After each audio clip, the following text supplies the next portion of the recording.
Alright. Bismillah, alhamdulillah, wa salatu wassalamu ala rasulillah, wa ala alihi wa sahbihi wa man wala, wa la hawla wa la quwwata illa billah. Rabbi shrah li sadri, wa yassir li amri, wa hlul uqdatan min lisani yafqahu qawli. Allahumma salli wa sallim wa an'im barak ala sayyidina wa habibina wa maulana Muhammad, wa ala alihi wa sahbihi wa sallam. First and foremost, I want to apologize that we don't have slides.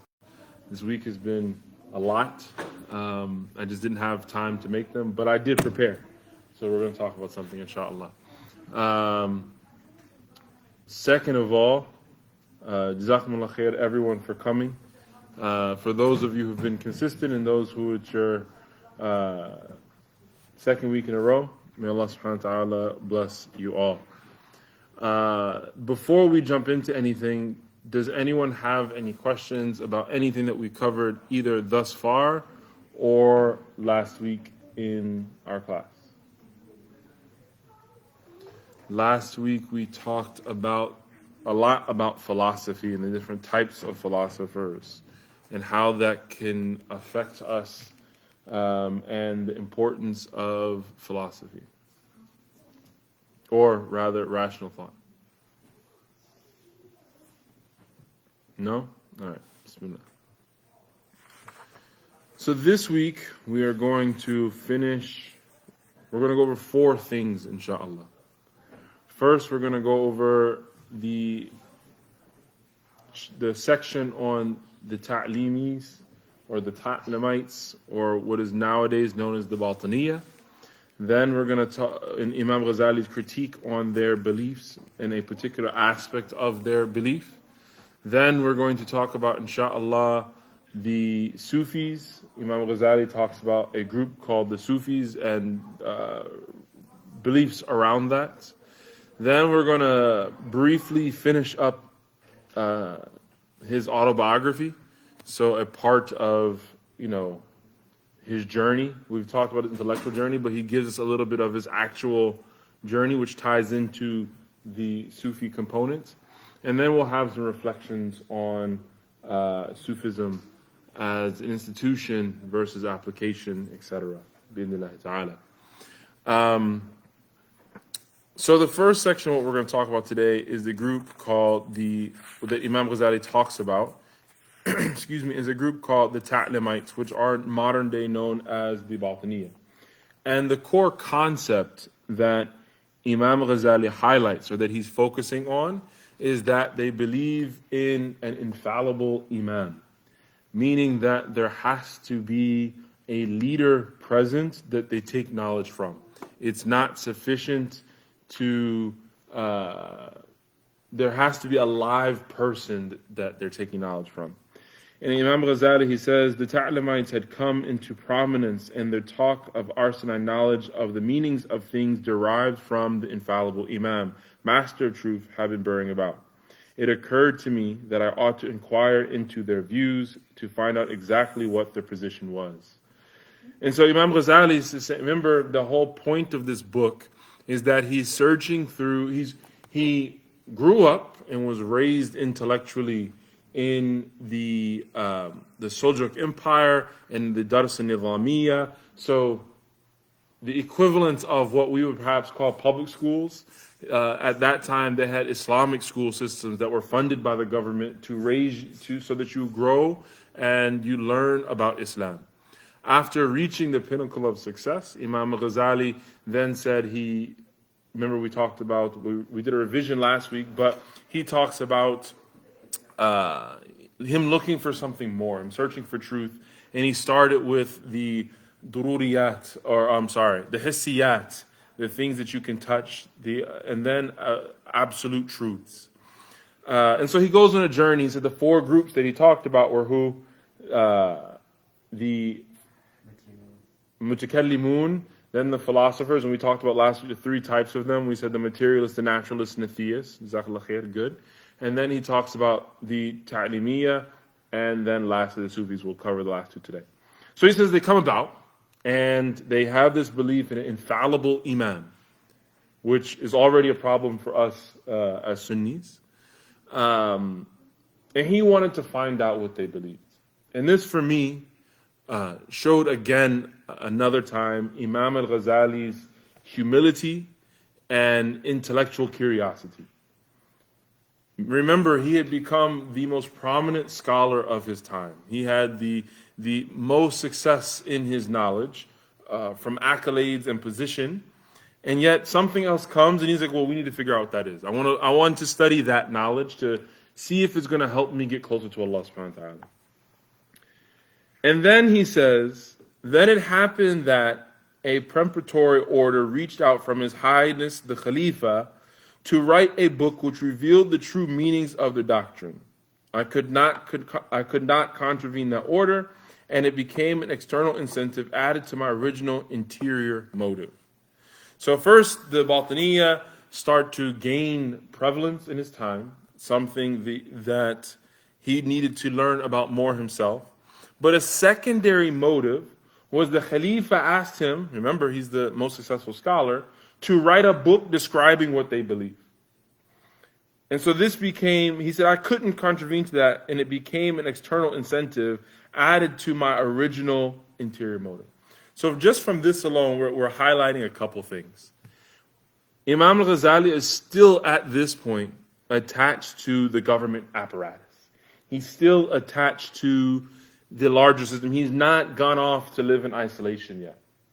And he says the fact that the Sultan, the Khalifa, asked him to write a book about this became another motivating factor. And that's going to be important, particularly when we're talking about the next section, the Sufis. So now he's got two motivating forces. One is his natural inclination, his natural desire to learn about something that potentially could lead him to truth. And the second is that the Khalifa asked him to do it. Imagine the principal of your school or the head of a university were to ask you, listen, we think you're really smart. Can you tell us what Islam is? You're going to represent the Muslims now. Now imagine this governor of Virginia ask you to explain what Sunni Islam is. That's an honor. That's a privilege for any of us to do. Imam Ghazali is asked to not only defend Sunniism, he's asked to clarify what their beliefs are and sort of refute them. And so that becomes something that is a motivating factor. Now his initial motivating factor is a healthy motivator. That's something that we should, if we have things that are going to help us get close to Allah subhanahu wa ta'ala, that's something we should pay attention to. That's something that we should appreciate and we should be mindful of. The second one is something that mixes into his attention. And this entire just paragraph alone made me think of something I learned from one of my teachers. He recently passed, may Allah have mercy on him and elevate his rank. Was something he taught me was grow privately. Imam al-Ghazali didn't know something and he still was curious about it, and it wasn't really about showing off. He wanted to know this for himself. And so also, this is how we should view not only the farad ayn, the things that are absolutely obligatory for us, but this is also a healthy disposition to have with any auxiliary sciences that we need. Anything that's going to help strengthen our fundamental beliefs are things that we should look into and research as well, just like Imam Ghazali is doing. So Imam Ghazali then continues on to say that one of the Sunnis, the other Sunnis, found fault with him overstating his arguments. So now, after Imam Ghazali starts researching them and talking about them, he's still a preacher teaching about things, he's now mentioning the Batiniyya, the Ta'limism, as it's called in English, I guess. He's now mentioning them more. And other scholars are being upset at this. Other scholars are challenged. Why are you mentioning this group, a heretical group, a group that has beliefs that are not, I don't want to use the word orthodox because there's a whole history behind it, but that are not mainstream Islamic views. You mentioning them is going to draw unwanted attention to them. It's going to draw people to pay attention to them. And Imam al-Ghazali then goes on to say that they actually are legitimate in their views. They actually have some legitimacy into what they're saying. He said that this criticism is justified in a way. Long ago, Imam Ahmad ibn Hanbal found fault with al-Harith al-Muhasibi, God have mercy on them both, for his writing books in refutation of the Mu'tazila. Al-Harith said, refuting innovation is a duty. Imam Ahmad replied, yes, but you have reported their specious argument and then answered it. What assurance have you that a man may not read the specious argument and it will stick in his mind, but he will pay no attention to the answer, or he will study the answer without understanding its real import? So what Ghazali mentioned, saying these people refuting him or being upset with him for talking about this group, the Batiniyah, other scholars are upset with him for doing that. And he said they're a little bit right, because there's precedent, there's historical validity what they're saying, and he brings the proof that they have. So, mashallah, he's not even mad at them for bringing their critiques. Again, highlighting his sincerity, highlighting his commitment to the work. Ghazali is like, it's okay. They have validity in what they're saying. And he even says, Ahmad ibn Hanbal's remark is true. What Imam Ahmad said about the Mu'tazila. How do you know that that you defending their arguments? Because what happens, let's pause for a second. When you're refuting something or defending an argument, that means you need to bring all the logical conclusions that could be there. So when I am defending Islam, for example, I need to say, well, and this is often found in the tradition of our scholars, they will say, well, if you were to say this, I would respond that. And if your view is this, then I'm going to respond that. And they try to respond to all the doubts possible. So Ghazali says, yeah, their critiques are right. He says, but with regard to Imam Ahmad, but it concerned a specious argument that had not become widespread and notorious. Remember, he said that Batiniyah's views became widespread. They had become something that had grown in prominence. He said, however, once an argument becomes widespread, replying to it becomes imperative. And replying is possible after setting the argument forth. And so Ghazali is then saying the difference here, the metric that we should know when we should refute something or how we should respond to something, is whether or not it grows in prominence. So for example, perhaps, particularly with you younger guys, I'm not going to bring you heavy philosophical discussions about philosophy and God, etc. Because maybe you don't have those doubts, and by me mentioning that could put seeds of doubt in your head, and now things have become confusing. Or maybe if we talk about Zakir Naik, like we were talking about last week, maybe someone may say, well, Zakir, mashallah, destroyed everyone in those videos, but maybe he didn't one time, and someone says, well, you got a point right there. That's something that lays a seed of doubt, which then snowballs and grows into something else. Imam Ghazali said that's fine, but the determining factor is when the views have become prominent and prevalent, and when that happens, it's imperative upon us to do it in the best way possible.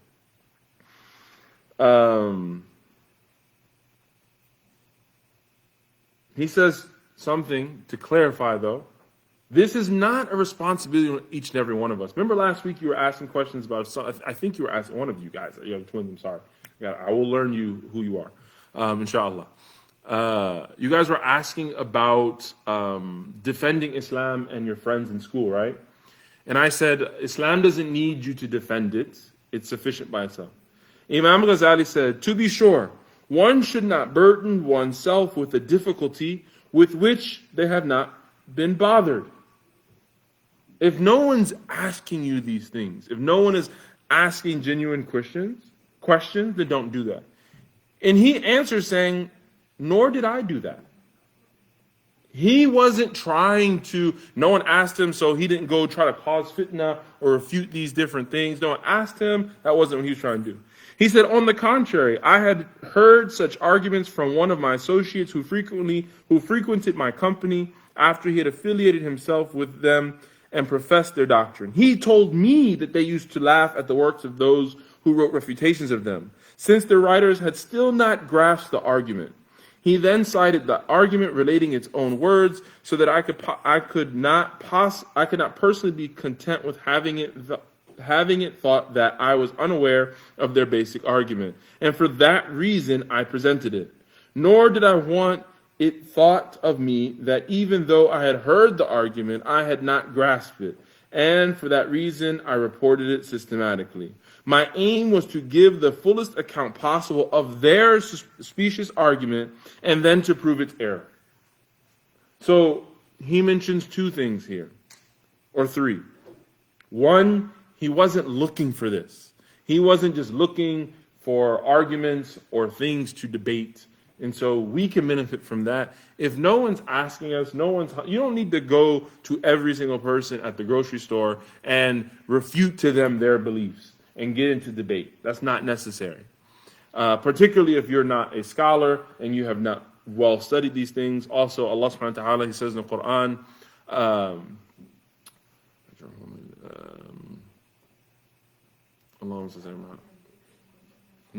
the other verse, بالموعظة ادعو إلى سبيل ربك بالحكمة والموعظة الحسنة وجادلهم بالتي هي أحسن. جزاكم الله خير. Call to the way of Allah subhanahu wa ta'ala with wisdom, وموعظة الحسنة, and good reminders, and argue with them in the best way. There's a methodology, there is an adab, a character, an usloob, that we should ordain ourselves with when we're thinking of debating and arguing. So the first thing was Ghazali was not looking for those things. The second thing was he wanted to make sure that he defended the Sunni belief in the best way possible. And the only way to do that is to understand fully their beliefs. So that no one could say that, remember he said they laughed at them. No one could make arguments, anything that they didn't know, so that's why they were able to respond this way. Or they missed this point, or they missed that point. He wanted to be as systematic as possible and then bring out its benefit. And so we can benefit from that. That before we think of refuting something, before we think of standing up to something, we have to make sure we fully understand its points.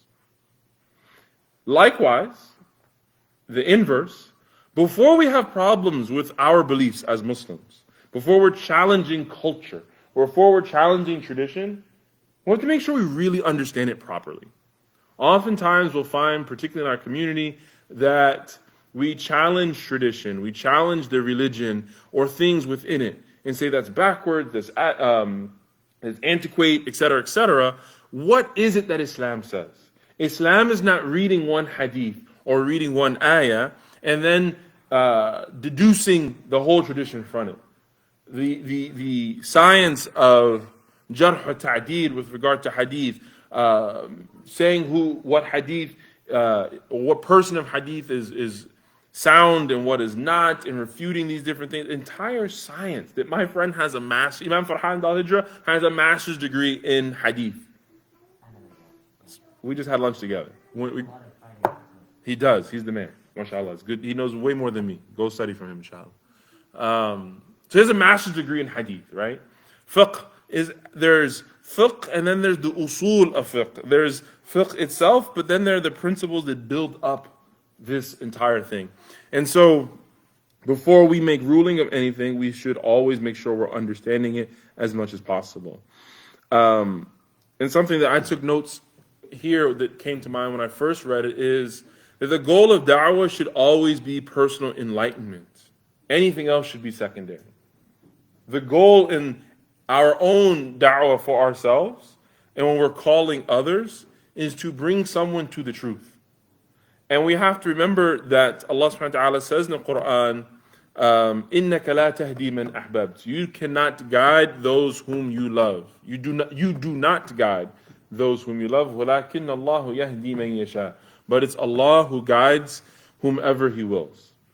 And so we are just a wasila. We are just a means for guidance in general. And we have to be mindful of that. What I'm telling you is nothing special. I'm taking it from Imam Ghazali and I'm just regurgitating it. It's things that I've taken from my teachers. I am a tool in this larger system, understanding that Allah is the one who guides. This is how we should always understand these things. Yes. So to continue on, Imam Ghazali says, to put it briefly, there is no substance to their views and no force in their arguments. He just starts off the rip and says, listen, what they say, there's no substance to it. It's not even worth paying attention to. And this is something we should take heed to, not necessarily in this particular point, but when we have scholars, when we have teachers who warn us of certain things or say, listen, you need to study this or you should not study that, particularly scholars that are of our culture, of our context, living here now alive, and they're saying, hey, you need to be careful, then that should in the very least put up red flags for us. That should make us be aware of things. Because generally speaking, inshallah, they're going to be giving that advice based on their own knowledge, but also based on understanding it just as Imam Ghazali did. He continued on to say, indeed, had it not been for the maladroit defense put forward by the ignorant friends of truth, and innovation, given its weakness, would never have been attained its present position. Imam Ghazali said, if they had only known the position, because people didn't fully understand it, because they weren't able to fully articulate it, they caused more problems. And we have to be mindful of, this is why I was mentioning before that Islam does not need us to defend it. Perhaps we can cause more harm than good if we don't really understand it. Think about the stories that we've heard of imams saying something that's completely from left field, and how it then had a negative effect on others. And so we just have to be careful of it. Careful of what we're saying, careful of what we're doing, and how we're engaging with the tradition. Imam Ghazali continues on a little bit later on. The argument showing the need for authoritative teaching and the authoritative teacher was loud and clear, whereas the counter-argument of their opponents was weak. Because of that, many were seduced into thinking that it was due to the strength of the Batiniyya, the Tatlimites doctrine, and the weakness of their opponent's doctrine, not understanding that it was really due to dim-wittedness of the defender of truth and the ignorance, of how to go about it. The Prophet Muhammad ﷺ says, I can't remember the hadith at all right now, so I won't butcher my memory of it. But it is very possible for someone to be well-spoken but wrong. And because their ability to say things can make people, even though the truth is with them, or even though they don't have the ability to defend the truth, it can make them seem wrong. Yeah. Well, he's not really talking about wholesale exception right here. What he's saying is, so yes, in a bit of what we were talking about last week. But what Ghazali is talking about here is sort of on an intellectual level. The reason why the Batiniyya ideology or beliefs became prevalent wasn't because of how strong it was. They didn't have strong arguments. It was because the people who tried to refute them had weak arguments. So it wasn't because theirs was really strong, it was because the things that were challenging it weren't strong enough. They hadn't studied it fully. They weren't able to respond to all the things. And their lack of, Allahumma salli Muhammad, their lack of intellectual rigor, their lack of strength in their ability to defend it, confused people and led people astray. It did more harm than good. So then, the Ghazali then goes on to doing just that. He goes on to refuting their points. Well, they say this, there is that. They say this, and there's that. And we're not going to get into that right now. The number one thing is that, the number one argument that Ghazali mentions is that the Batiniyya say that there must be an imam alive. There must be a leader alive that we take religious knowledge from. Ghazali says that's not true. We had the Prophet Muhammad sallallahu alaihi wasallam. That is sufficient. And they will say, well, he's not alive. Ghazali says, well, Allah subhanahu wa ta'ala said in the Quran, al-yawma akmaltu lakum dinakum. Today we have completed for you your religion. Therefore, that's fine. Also, the Prophet Muhammad sallallahu alaihi wasallam is the Prophet until the end of time. And so, we don't need a live imam in order to do that. And he mentions other things, and he goes through it rigorously and systematically. So what's What we can deduce from this section on the Batiniyah, is that our epistemology, our methodology for arriving at the truth is incredibly important. And we have to preserve that. We have to make sure we know that. Because once we are not sound in how we arrive at the truth and how we defend truth, then that leaves us open to other problems. Now, this is something on a scholarly level, right? This is something that Ghazali is talking about scholars and defending scholars. But even us as Muslims, we need to know our fard ayn. We need to know the basics, what is required for each and every one of us to be Muslim. We know who Allah is, who the Prophet Muhammad ﷺ is, what Islam is. If it is obligatory for me to pray, then I need to know how to pray. And if I need to pray, that means I need to do what? Make wudu. Allah alayk. If I need to make wudu, then I need to know how to make wudu. If I need to know how to make wudu, I need to also know what? How to do it, but also what breaks your wudu. And this is how the books of fiqh have been written. But we need to know what is our individual responsibility. If you're not a businessman, you do not need to know the depths of buying and selling. If you are, then you do. And then we need to make sure that we can defend these appropriately. But Ghazali talks about it in different ways, that he has other books that he's written on these things. He says, my present aim is not to show the wrongness in the doctrine, because I've done that in my books. And he mentions like 5 different books where he has refuted them. But he continues on to say, rather, my main point here is that the Tatlimites, the Batiniyah, have no cure which saves anyone from the darkness of conflicting opinions.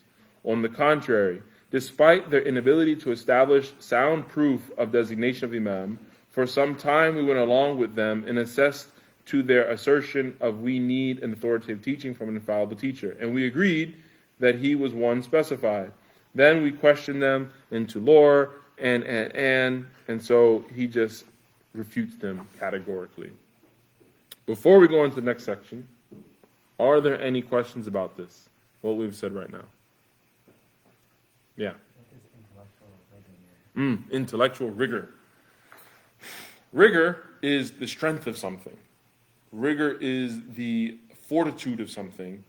You know what? I'm going to Google it. I have a computer in front of me. Why not?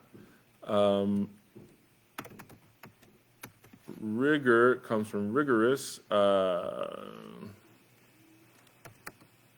extremely thorough, exhaustive, and accurate. So intellectual rigor would be being strong, thorough intellectually. You've thought of all the proofs. You've thought about it from the different angles, and that's what we've used to sort of defend it. It's well thought out. So fiqh books are basically like the whys and hows? No. Fiqh books are the do's and don'ts. Usul al-fiqh, the foundations of fiqh, are what gives you the tools to understand how we got to the do's and don'ts. Fiqh books, generally speaking, are just saying you can't do this, you can do this. And sometimes, depending on the length or the exhaustiveness of the book, they'll tell you the proof behind those. The larger fiqh books, and there are some that are volumes, will have the different proofs in there. The smaller, more summarized ones will say, to make wudu, water has to be qullatan. Qullatan is this amount, and you need to have this many liters of water. You need to make wudu by doing these things. You can't do that. This breaks it. These are conditions. These are blah, blah. Usul al-fiqh will say how you deduce proofs. What do you do in those things?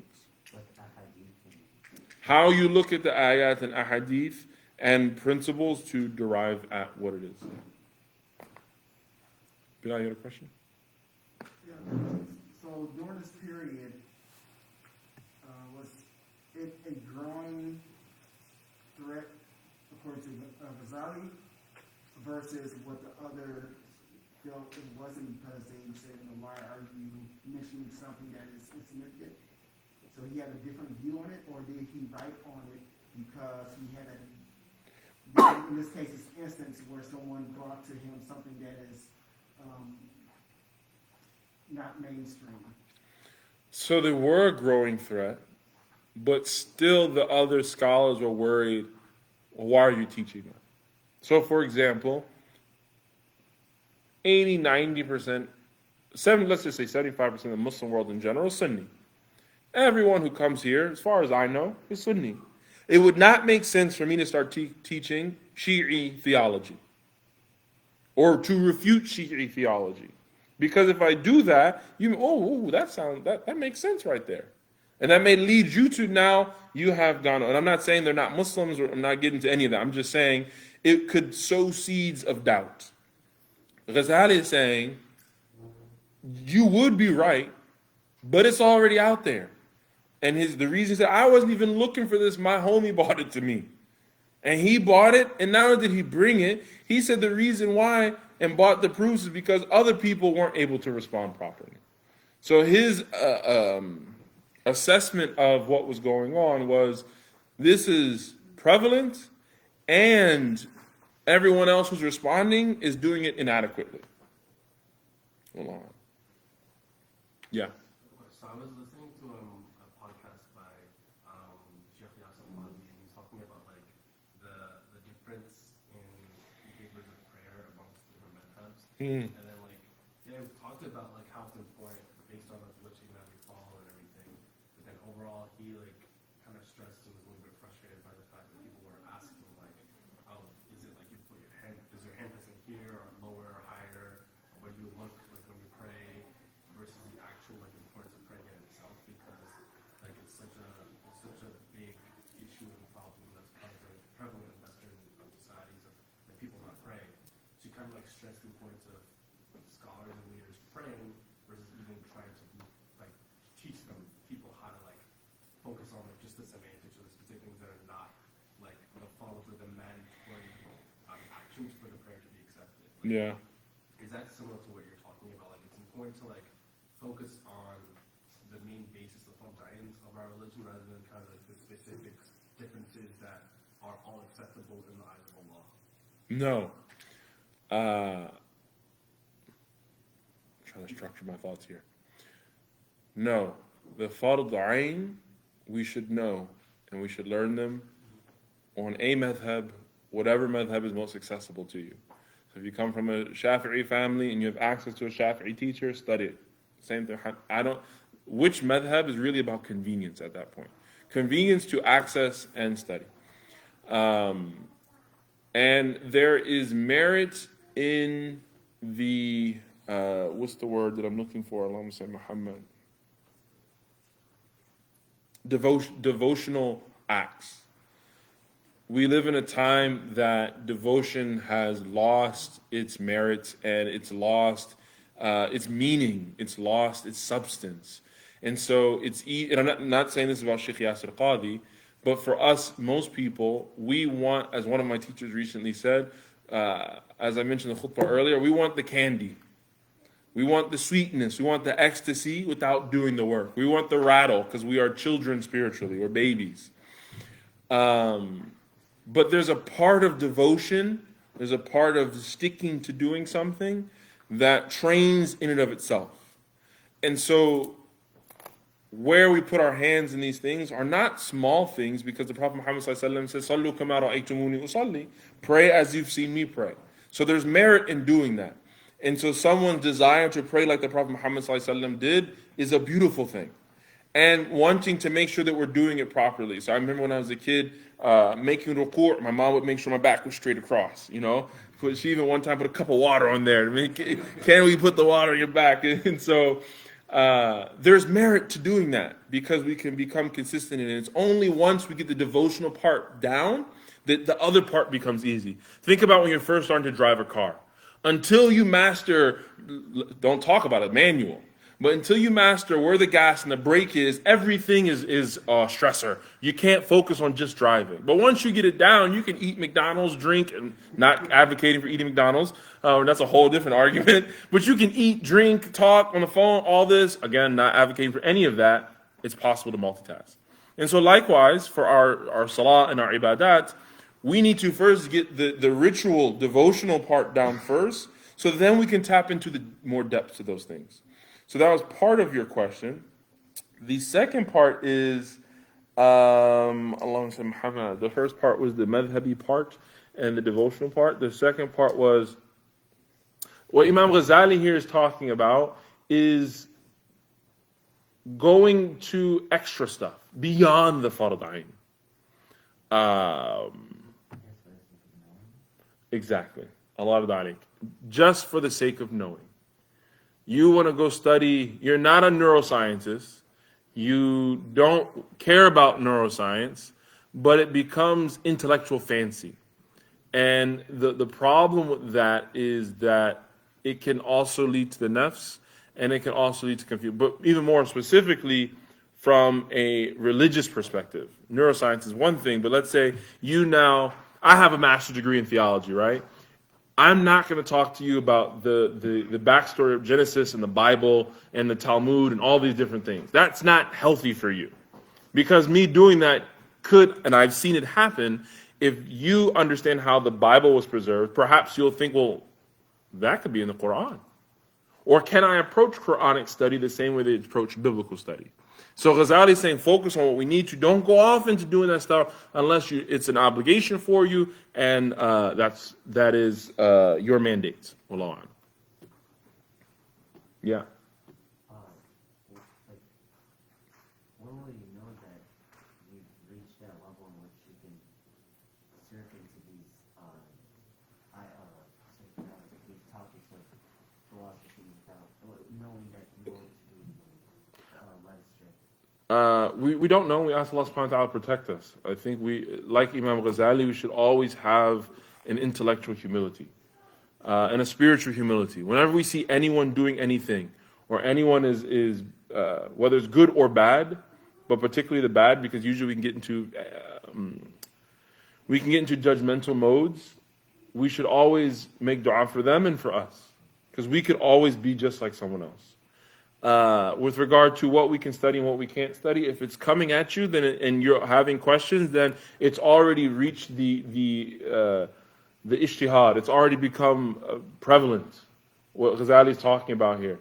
Remember, he said his friend told him, and he's like, "Oh, I need to look into this." So now you're in school, for example. There's a philosophy class. You're being questioned about the philosophy. Okay, you don't just say, "No, I'm not going to worry about it." You have to study it. You have to read Homer. You have to read all these different things. And so now you need to be able to understand it, and that's when you go ask questions. So if the doubts arise, they're already there. I'm talking about there's no need for it. Like I was saying, biblical studies. You don't need to know about the Bible and how it was preserved, etc. So don't go studying that unless there's a need. Wallahu a'lam. Any other questions? What was the reason for them to believe that they have to follow an imam? And was it just one imam, or was it an imam that they have to follow? So I'm not an expert in the Batiniya or their beliefs, but their arguments Ghazali lays out, and he says, well, the problem, they say, well, your teacher is dead, and ours, we need to have one that's alive, and they bring proof for that. But Ghazali says their proofs don't stand up. And so why, I didn't even really get into the depths of it. Sort of like what I was saying, didn't really concern me. But that was just, that was perhaps my own intellectual laziness. I just wasn't really interested. So I'm curious, between the difference between, let's say, following, in their case, an imam, and even in modern times, following a teacher. So that's slightly different. They were saying that the imam has hidden truths. We understand the truth via this imam, who has these secrets that only him has. What Sunnis advocate for, yes, you should have a madhab, and you should have a sheikh that helps you with spirituality and that you consult with on your affairs, absolutely. But that's not because he has some unseen truth. That's because of his experience, his knowledge, etc. And that's the differentiating point. Wallahu a'lam. All right, and so the last section that we're going to talk about probably today. Huh? You had a question? I was gonna say, isn't it like technically like haram to like say, I mean, man, as anyone that's a scholar under the Prophet has an unseen truth that no one else has, even if that like not be the case. That's saying like Allah subhanahu wa ta'ala has like revealed something to someone else after the Prophet. Unseen truth is like it's not in the Quran because the Quran is seen, right? So truths would be the number one thing. Absolute truths. This phone is black. It's an Apple phone, right? If someone told you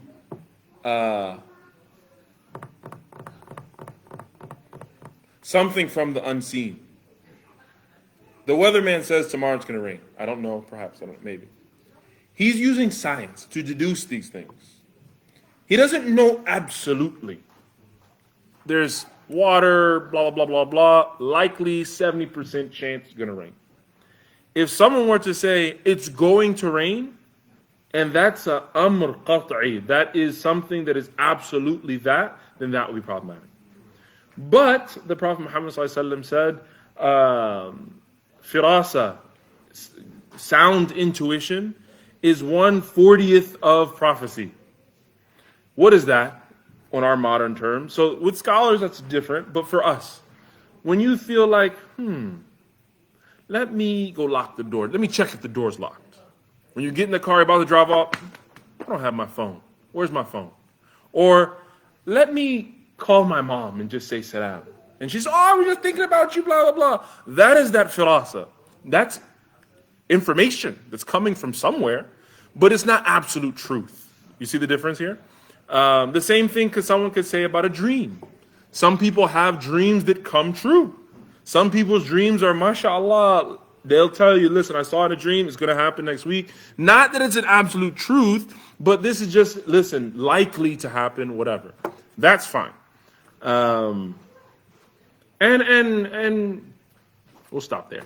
Yeah. But so that's the difference. Wallahu a'lam. So the next, Ghazali gets into the discussion of the way of the Sufis. Sufism, something that is highly contentious in our modern, the word is extremely loaded in our modern world. Ghazali defines what he's talking about. Obviously, he's living 505 after the Hijrah, or he died 505 after the Hijrah, or 1111 Miladi, Gregorian. He says, when I finished with all those kinds of lore, I brought my mind to bear the way of the Sufis. I knew that their particular way was consummated, realized only by knowledge and by activity, the union of theory and practice. The aim of their knowledge is to lop off obstacles present at the soul and rid oneself of reprehensible habits and vicious qualities in order to attain thereby a heart empty of all save Allah and adorned with the constant remembrance of Allah.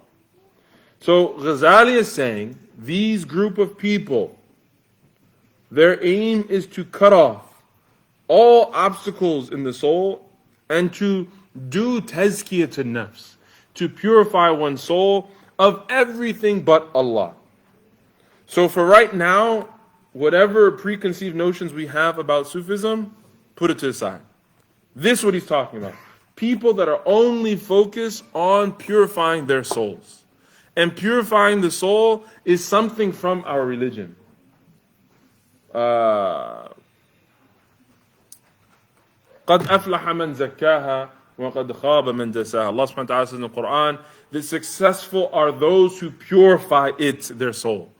And wretched and are those who do not.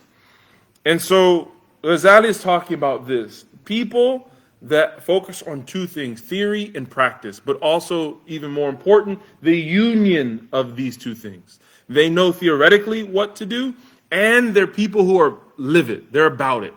They live a way that way is. Now, what is interesting is that Ghazali says, theory was easier for me than practice. It was much easier for him to learn the book stuff. Why? He's a scholar who studied these things. It was very easy for him to learn it.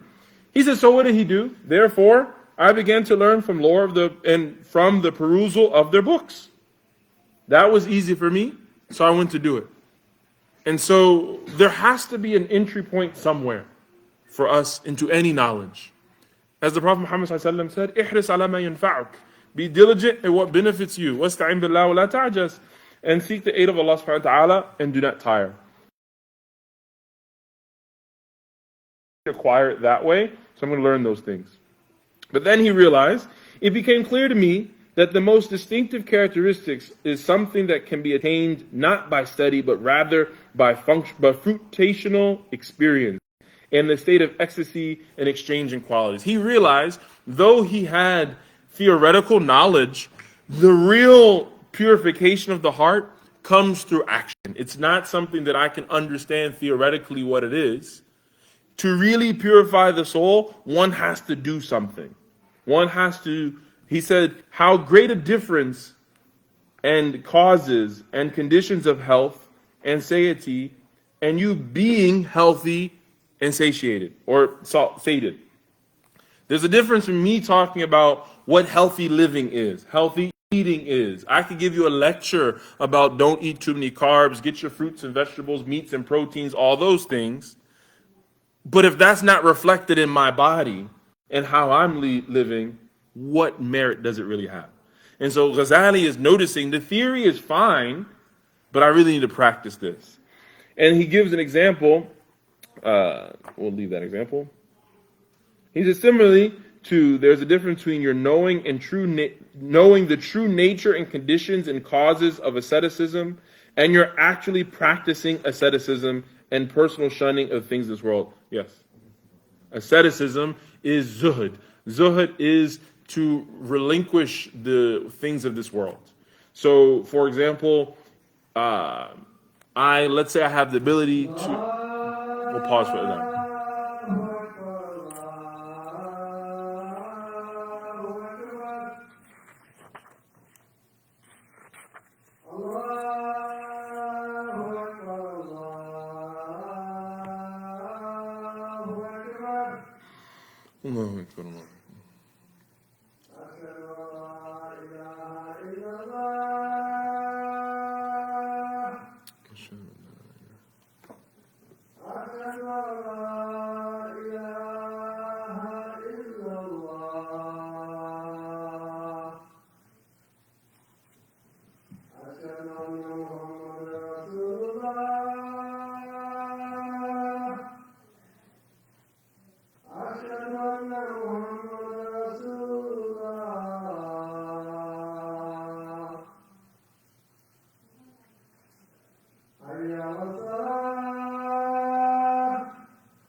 He was asking about asceticism.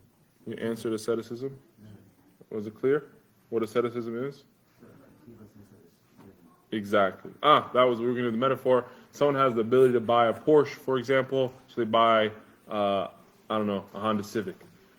That is zuhud. They're foregoing worldly things. But the key principle of asceticism, is, as the scholars say, that the dunya is in your hand and not in your heart.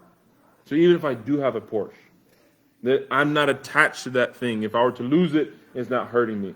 It's not going to be the end of the world. And that's something we're all working toward. So Ghazali realizes that these people, the Sufis, were people that actually were living that. They had the theoretical knowledge, but more importantly, they actually acted upon it. So he said, I knew with certainty that the Sufis were masters of states, not purveyors of words, and that I had learned all I could by way of theory. There remained then only what was attained not by hearing and studying, but fruitful experience and actually engaging in the way. So he said, listen, I had exhausted all I could studying. I now need to engage into it. I now need to do what I need to do. And he continues on to say, it had already become clear to me that my only hope of attaining beatitude in the hereafter, in the afterlife, lay in piety and restraining my soul from passions. The beginning of all that I knew was to sever my heart's attachments to the world with my drawing from this abode of delusion and turning to the mansions of immortality and devoting myself with total ardor to God the Most High. That I knew could be achieved only by shunning fame and fortune, fleeing from my preoccupations and attachments. So this is now where Ghazali starts to turn. He realizes that his position, his fame, his status becomes a fitna for him. It becomes a challenge because he is attracted to those things. But now he's embarking this new way of purifying his soul, and he realized that there's a conflict of interest here. If I'm going to purify my soul, then I can't be engaging in things that are enticing my soul. So he said the only way I can achieve that is by shunning fame. I got to push away all these things. He was serious about his mission. He was committed. It was not half-hearted. And he was willing to sacrifice any and everything to attain what he wanted. And so, to summarize the end of this section, he then starts to have an internal debate. Ghazali then says, well, maybe I can hold both of them and I can't. And then he says, well, no, I can't do that. I need to relieve my job. And people tell him, no, you're only going to need to leave your job for a little period of time, but later you'll be better, you'll come back to it. And he says, no, that's not good enough. And so he's debating these things till finally he gets to Allah tests him. He says, thus I incessantly vacillated between contending pull of worldly desires and appeals of the afterlife for about 6 months, starting with Rajab the year 488, July 1095. So for 6 months, he's debating back and forth. He didn't just jump into it. For 6 months, he's debating, should I pull out all the way or should I go out and do these things? He said, in this month, the matter passed from choice to compulsion. For God put a lock on my tongue, so I was impeded from public teaching. I struggled with this myself to teach for a single day, to gratify the hearts of the students who were frequenting my lectures, but my tongue would not utter a single word. I was completely unable to say a thing. So it went from his 6 months of debating to one day Allah tests him. Can't talk. He's the big, imagine like me, my job is to be the imam, right? I'm nobody. Like there's 100 people come to Jum'ah, okay, whoop-de-doo. He's teaching hundreds, 300, maybe 400 students at one time. He is the biggest sheikh in the whole city of Baghdad, which is the center of the Muslim world. He goes out to talk, can't do it. And then it leads into not just inability to talk, he can't eat anymore. And then he becomes emaciated, he starts starving, and he feels that he's going to die.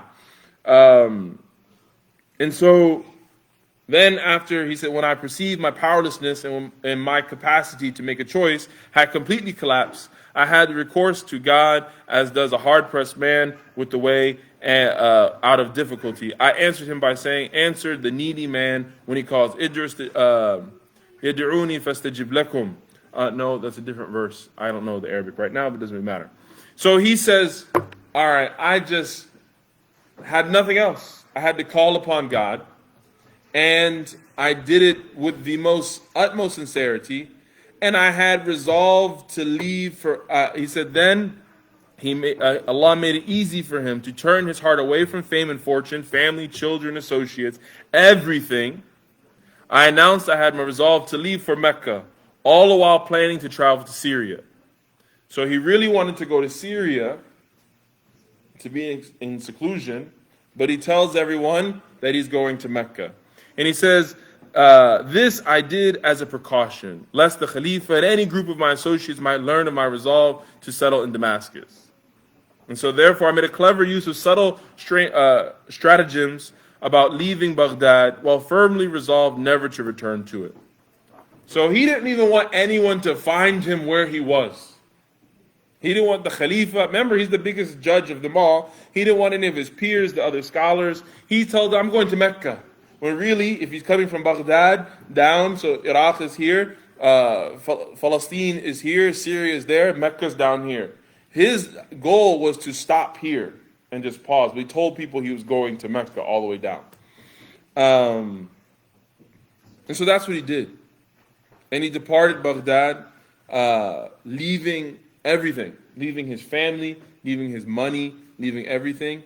He lived in Syria, in Damascus, for 2 years. May Allah subhanahu wa ta'ala bring peace and rectification to our brothers and sisters from and living in Syria. Ameen. But he lived in solitude for 2 years in Syria, working on cultivating his soul. Living in a minaret, only coming down for salah, going back for 2 years, living in isolation. Cut off from the entire world, cut off from family, cut off from everything. And then Allah subhanahu wa ta'ala put in his heart a desire to see the Prophet sallallahu alaihi wasallam, and he was actually living in the Dome of the Rock. He would go in the Dome of the Rock, shut the doors, and that's where it would be. When he comes back, he goes into a minaret, sorry. But then Allah subhanahu wa ta'ala put in his heart to see the Prophet Muhammad sallallahu alaihi wasallam, and so he then goes to Hijaz, the Arabian, the western province of the Arabian Peninsula, Mecca, Medina.